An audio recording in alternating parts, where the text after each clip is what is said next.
right, thank you all. We'll move into the mayoral section of today's event. We welcome the following mayoral candidates to the stage: Fiona Durant, Anna Lozic-Romeo, and Tom Maracus. We will begin with opening remarks. You will each have 2 minutes to speak and will be muted if you go beyond that. Fiona, we'll begin with you. Good morning, thanks for having me. I'm Fiona Durant, running for mayor in Aurora. I'm the CEO of Coconut Village Spa, member of the chamber, and I sit on the board of directors. I've been a voice for small businesses, and I'm running as the people's voice, a listening mayor who will create productive engagement for all Aurorans. It was only in 1947 the Canadian Citizen Act and the Chinese Immigration Act. There's an echo, Sandra. Do you want me to continue? I'm not getting an echo. Is everybody else okay? If the other panelists could just nod if you can hear fine. Yeah, I think we're okay, Fiona. Okay, sorry about that.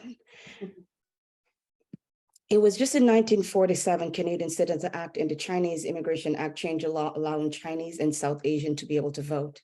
It was only in 1970 when we changed the voting age from 21 to 18. Statistics Canada show that everyday life has contributed to up to 43% of lower turnout vote for residents. Like never before, we continue to see a decrease in voter turnout, especially among our precious young people. Voter apathy, which is linked to low community engagement, are great urgency to me as mayor. It was only 34 years ago, 1888, when people of intellectual disability were allowed to vote. So I am concerned for our residents because when meetings like these morphed from in-person to virtual, it adds to the reason for voter apathy. When people cannot get answers for issues around their business and community, they will not be able to trust in the process and those who facilitate it.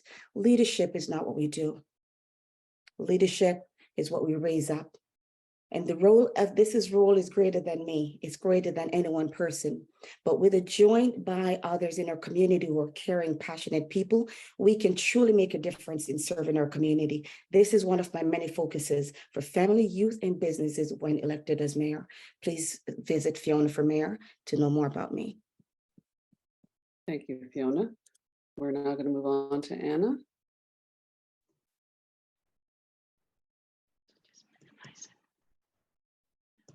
Can I start? Yep. Okay. Good morning, everyone. It's a great pleasure to be here. A quick thank you to the Aurora Chamber for Commerce hosting this Zoom event and the Toronto Regional Estate Board for sponsoring. My name is Anna Lozic-Romeo, and I'm running to be the next mayor of Aurora. Today, I will try to present a brief version of my economic growth platform. Let me start with this. It's time for Aurora to take a strategic approach to grow our local economy. To strengthen our economic growth, we obviously need more local jobs.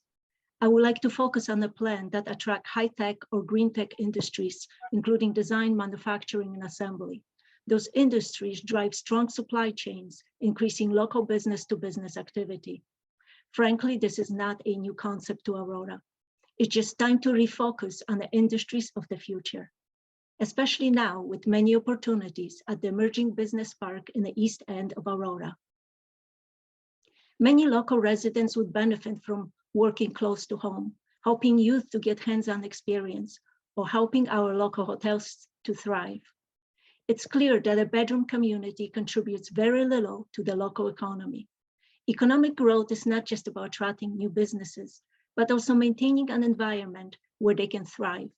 This is why it's critical that the town performs economic impact studies before implementing new mandatory programs or partnerships.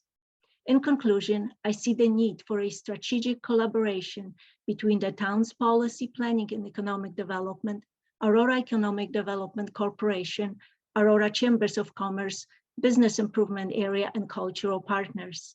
We need to work together to identify effective economic drivers to make our community stronger and more resilient.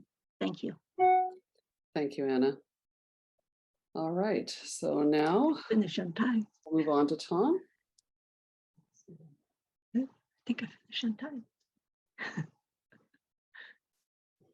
Good morning. I want to thank the Aurora Chamber of Commerce for providing the opportunity for me to speak with you today.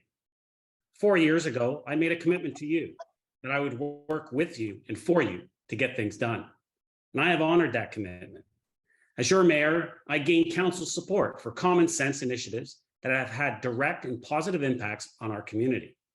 Initiatives such as eliminating land banking, fostering appropriate growth, spurring economic development, streamlining regional governance, preserving our built and natural heritage, and reforming land use planning legislation.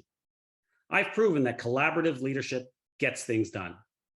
This past term, under my leadership, we have worked hard to ensure Aurora fosters an environment that supports our existing businesses and is attractive to new businesses. We have invested wisely in our downtown core, our sports, and our recreation, and our services in general. And we've focused on building financial resilience by continuing to ensure stability of our Aurora's tax rate. 4 years of experienced leadership and fiscal responsible decisions have ensured Aurora is, in the words of our external auditor, in a strong and healthy financial position. Aurora has $70 million in reserves, almost $90 million in financial assets, and Aurora has had the lowest 4-year tax rate in over 20 years. As your mayor, I will continue to provide the collaborative leadership and community-focused common sense solutions that you expect. The future of Aurora is bright. To continue to build a more vibrant, more livable community, Aurora needs leadership with a demonstrated ability to deliver. Aurora needs experienced leadership that cares, is engaged, and gets results. On October 24th, vote Tom Marakis for mayor, and let's continue to work together to get things done. Thank you. Thank you, Tom. We'll now move into the Q&A section of the event, where you'll each have 1.5 minutes to respond to the question. You will be muted once the time limit is reached. Once again, please remember to keep your comments focused on the question and not on the and stick to the time requirements. So we'll start with question 1.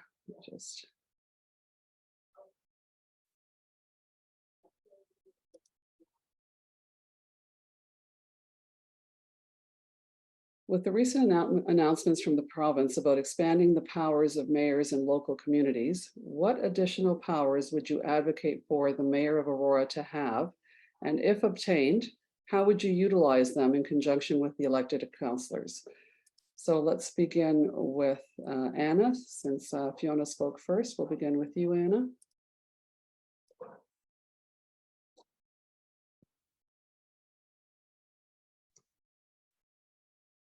Are you okay, Anna?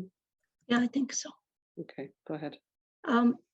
First of all, I think it was the mayoral powers were extended to the Toronto and Ottawa area. And I believe Ford announced that he's going to increase to the other municipalities.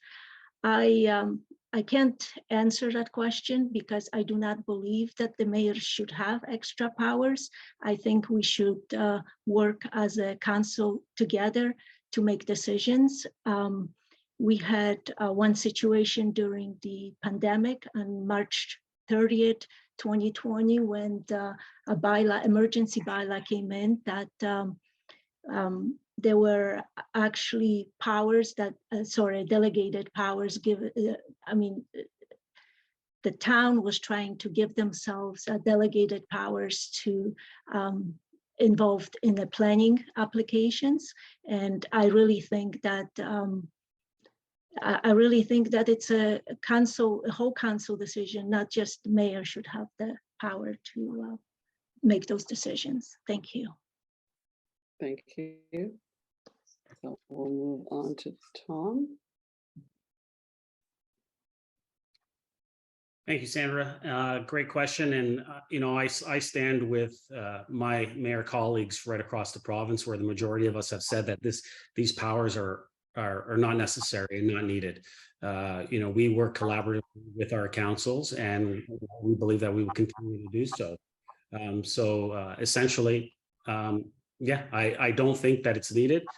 I wouldn't recommend that we continue on this path. And above and beyond that, we've also heard from the Premier, in regards to that it might expand, but also that expansion would only move to communities that have residents of 100,000 or more population. So it's kind of a moot point discussing Aurora, and I don't expect it to ever come to Aurora, and I'm actually thankful for that. Thank you. Thank you. Fiona, we'll move on to you. Thank you so much. Great question. What we need is returning that power to our residents and the taxpayers. The people's voice have been silenced and the power been taken from our community. And so if any power is going to be issued, it should be back into the people who know exactly what their community needs. Power that we need as a council to really provide affordable homes. Power that we really need for fresh perspectives. So I don't see why right now that's what we experience, of course, but yes, we do need power back into the people's hand. Thank you, Fiona. So we'll move on to question 2. And that will go to affordable and available housing continues to be a concern for many, including business owners looking for employees. According to a column by Dave Wilkes in the Toronto Star on September 10th, Altus Group conducted a survey for Build that measured approval times in 18 GTA municipalities. And the study found that few, if any, municipalities were meeting the required timeframes for approval. In some cases, the delays could be measured in years. Developers are frustrated with the lengthy approval process for both commercial and residential development. What would you do to fast track the approval process? And we'll begin this one with Tom. Thank you, Sandra. And a great question. Ultimately, while we want to have an efficient approval process, we also need to ensure that we continue through the public process. We want to make sure that the residents are engaged. And so, while we want to streamline it, cut some red tape, we always want to ensure that the public is engaged and the public is part of that process. Saying that, a lot of the delay is not because of the municipalities. The delay is because of the third-party agencies, such as your Lake Simcoe Region Conservation Authority, your Toronto Region Conservation Authority. When those applications need to go to them, it's delayed coming back to us as a council. And so that's where a lot of the delays occur. And so we're trying to work with the province to speed up that process as well. And ultimately it's, affordable housing, attainable housing. It's about putting in the proper policies within our OP and the areas that can get developed and built with that attainable housing, your duplexes, your triplexes, your mid-rise. And we've done that, and we're working towards that through our OP update. Unfortunately, that's not what gets built. That's not what is profitable. And so we need to work with the province and make sure that they put in the proper policies in place to incentivize and make sure that the development community is building what is required in each of our individual communities. Aurora, last 5 years, 0 duplexes. 0 triplexes. So it's not because they can't be built, it's that they're not being built and they need to be built. And we've put in those policies and we continue and that's time. Thank you. And we'll move on to Anna. And let me just spotlight you.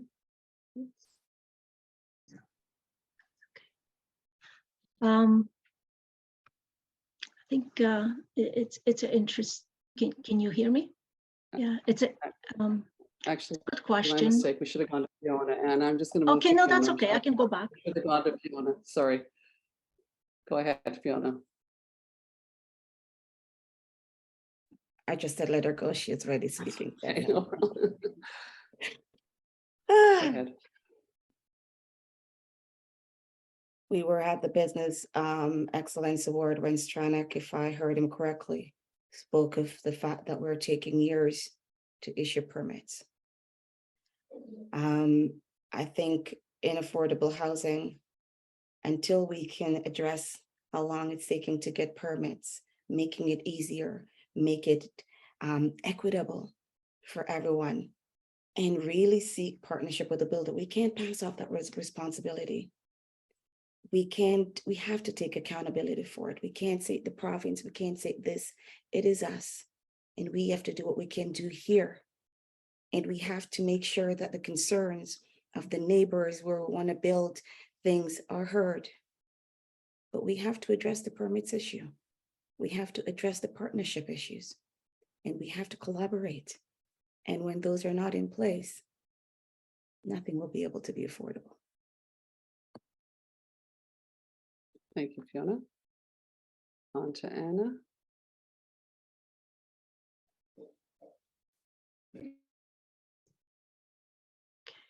Well, it's the second time this question came up. We had an APL, and affordable housing is an issue. And I'm not sure if I can say that we, in the last 4 years, we did anything. And maybe we should review our process, planning process. And another thing we could do is maybe we can come up with kind of strong partnership relationship with the municipality, developer, and upper tier government, and each will have a part to play. Municipality to provide maybe a land, developer obviously with construction of affordable housing, and funding from the upper tier government. I think affordable rental units are really good transition, a transition housing to move up to the to own a house.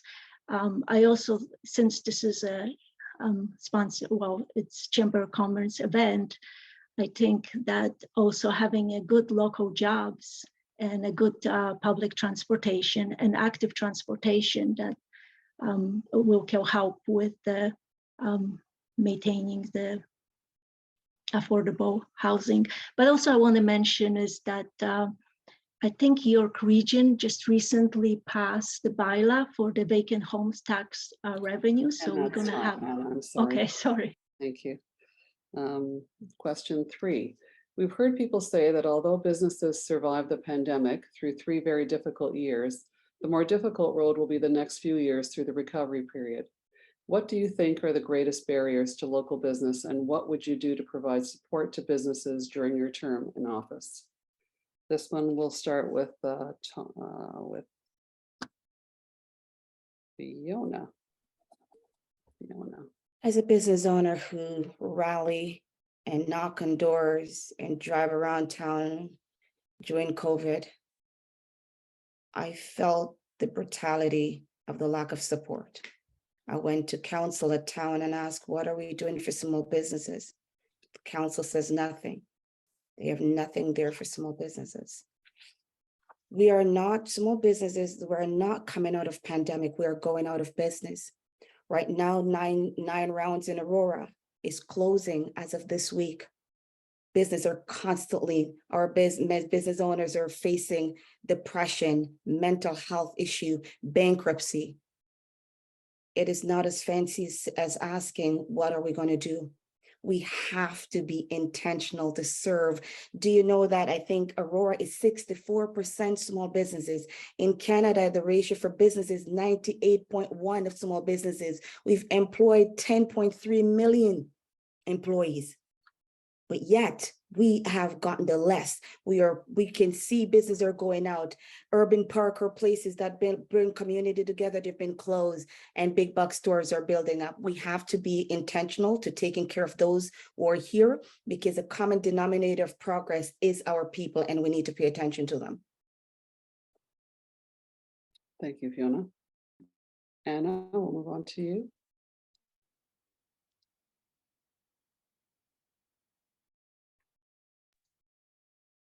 Almost forgot what the question was.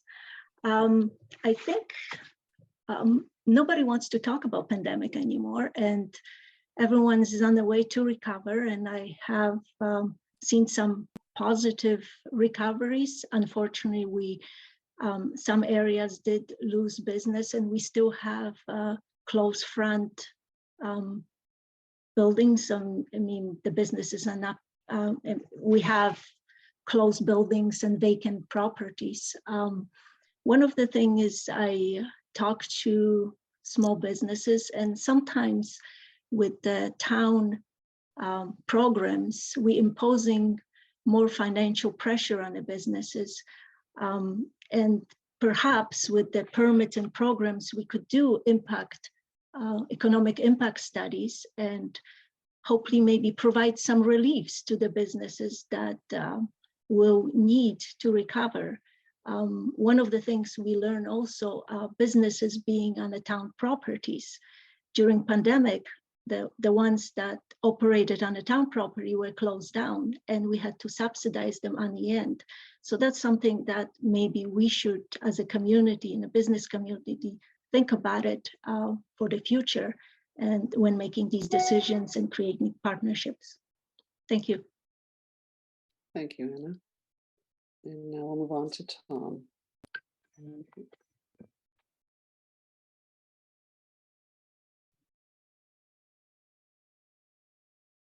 Thank you, Sandra, for that question. It was a tough 2 years, 2.5 years. I mean, and we're still working through things, and we're trying to see how we can elevate our businesses. As I mentioned, it's not just about attracting new businesses, but ensuring that the supports are there for our existing businesses, and making sure that they thrive as we continue to move out of this pandemic. I've been nothing but a fierce advocate for our local businesses. We created a business continuity task force, which yourself and many others sat on, small local businesses, as well as big world global businesses as well. And you know what, we did some tremendous work. We developed the Explore Aurora website, where we were encouraging people to shop local. We looked at it as an opportunity to create an environment where people see what's going on in our town and continue to go and shop within our local businesses. But beyond that as well, we had the patio extension program. We've looked at continuing that to allow many local businesses to continue to utilize that extra space. And so that's been working very well. And we're going to look at continuing that even beyond the pandemic. And so there's many things from, like I said, from the website, the Aurora Economic Development Corporation. We're continuing to do many works for those support through our small urban mayors GTHA meetings. We sat down with the Premier, we've discussed that, how we can all work together collaboratively so that they can provide the financial support to our local businesses. You know, I've constantly said, and as I said, I was a fierce advocate. And that's time. Thank you. On to question 4. With inflation rapidly rising over the past 12 months, what is your position on raising taxes? What will you commit to as an increased threshold? And we'll begin that one with Anna.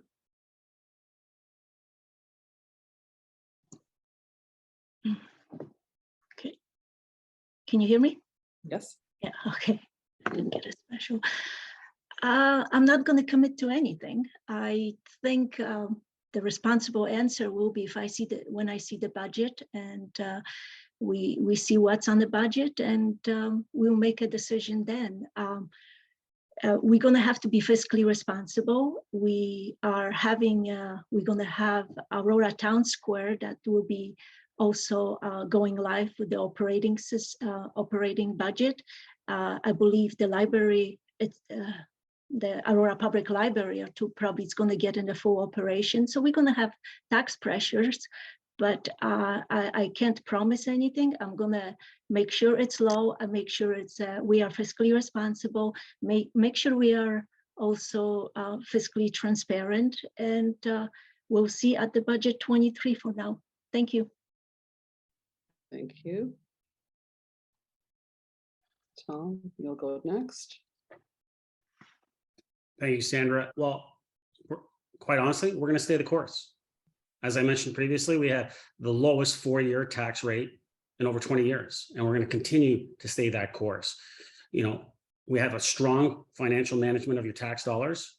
We've done that through the Finance Advisory Committee, and we're going to continue that work. We're going to look for efficiencies all the time, and that's what our job is. And I've always said, and I maintain, that our job is to ensure that we provide the services that our residents and our businesses need at the lowest price possible. And that's what we're going to continue to do. We've done a tremendous job to date. We're going to continue to do that job. Now, Aurora is the 8th lowest taxes in the entire GTHA. And so we're going to continue on that path, and we're going to look at continuing to lower that so we can be in the top 5. Thank you. Thank you. Fiona, you're next. Thank you. Community is something that's not built every 4 years. It's built every day based on basic shared value. And so when elected, you're really looking to having a financial audit in our system and looking to our budget. COVID taught us that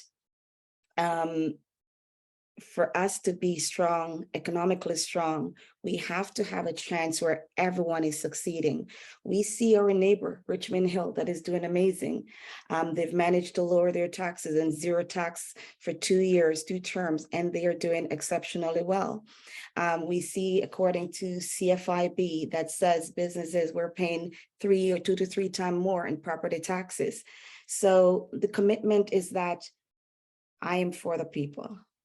If we're doing things that is not benefit the people, then it shouldn't be done. And so when elected, I'm looking to consult with the community, consult with the staff, consult with the elected council, and look at what the budget is and look at where we need to make adjustment that is serving our community so they can eat healthy meals. That's lacking in our community. People cannot afford food based on the cost of living in Aurora. So those are my commitment to make sure nothing is missed. Thank you, Fiona. On to question 5. And the last question, further to the need to possibly raise taxes, what additional revenue streams would you be prepared to introduce and or support? And we'll start with Tom on this one. Thank you, Sandra. And it's a great question. We are looking at, along with the region, a proposed vacant tax on those homes. And that will also help with making sure that our properties don't remain vacant.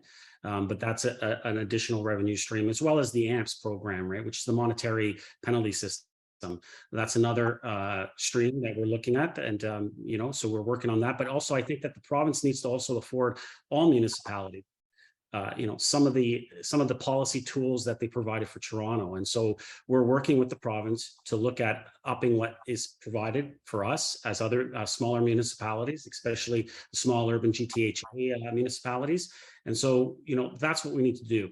And also, we've advocated from the Association of Municipalities of Ontario for a long time for municipalities to receive at least 1% of the sales tax or the GST from the province and from the feds. And that would solve a lot of issues from a revenue stream perspective and would allow us to keep our property taxes low and continue to bring in revenue, because we all know the only place that right now that municipalities have to bring revenue stream in is either user fees or property taxes. So we're going to continue to advocate and work hard with the province, with the Premier, with the Minister of Municipal Affairs to ensure that we can put in proper funding in place and continue to grow our revenue streams.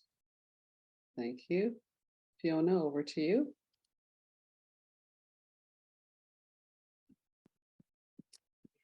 Thank you, Sandra. I think we need to focus on uplifting. It's great to bring new revenue streams here. But how are we lifting up the businesses who are floored and on their faces right now? How are we helping them getting revenue into their families? Small businesses are having to pay property taxes, leases, and their mortgages. How are we helping them? Have we looked into our own finances as a town and see what we need to cut back and where we can make adjustments there? I think being on this business meeting is more about the businesses that are closing, the businesses that are not getting any support from the town, and how can we uplift them? That's where my focus is. How can we uplift our businesses? How can we uplift the mothers and the fathers and the parents who are trying to add value to their community, but there are no resources for them to help them to maintain and keep their door open?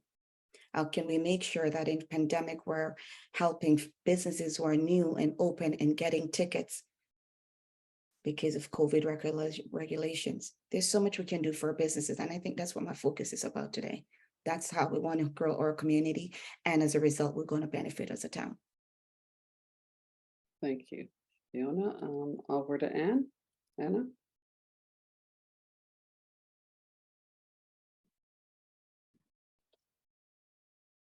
So I didn't get to finish about my vacant home tax that York Region was implementing. And I think that's actually a good one to bring, because going door to door, I've been knocking on a lot of vacant homes, and I think there could be a benefit to the community, and hopefully we can clean up those issues with the vacant homes. Bringing a big business, that's another good revenue stream. I think we have a good example from what's happening on, I think it's a Highway 404 corner, that we brought the Smart Center, brought the dealership and a few retail stores and storage boxes, but apparently there's, I believe, $2 million in extra revenue from the tax. And another one is, it's not just about bringing the additional revenue streams, it's also reducing spending. And I think maybe that's the area we should be actually looking at also, because that's something that maybe we look at next term. Thank you. Thank you. All right, so we only had one question submitted, and it was regarding affordable housing, which we covered in the 5 that we prepared. So I'd like to thank you all for joining us this morning. I hope that you found the event informative. Oh, thank God. Sorry, I'm talking in the background. So thank you all for joining us this morning. We hope you found the event informative. Good luck to all the candidates, and thank you to our sponsor, the Toronto Regional Real Estate Board. I hope you all enjoy the rest of your day.